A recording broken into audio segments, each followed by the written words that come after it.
Tonight, troops from NATO countries are descending across Europe.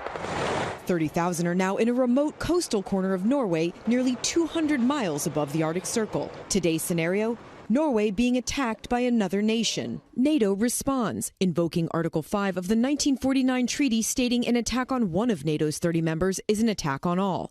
The first and only time it was ever invoked was 9/11. On hand for today's exercises, troops from 27 countries. Most of these Marines just came ashore yesterday. Their mission? Link up with other Marines and NATO allies to begin the part of the exercise where they attack the enemy.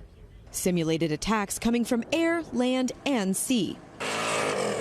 This is Cold Response 22, a military exercise where NATO partners must work together in frigid conditions. In the continental, 48 states, weather's not as extreme as here in the high north, so giving us that exposure is really nice because there's a lot to learn, that's for sure. Today's drills were planned months before Russia's invasion of Ukraine. It's naive to think that it's not on people's minds, so absolutely, they're tracking it, and so are we, but the exercise is completely separate. The dangers of operating in this type of harsh environment evident last week when an Osprey crashed during a training exercise, killing the 4 U.S. Marines on board. They know their best friends remains are on their way back to the U.S. and their families are grieving.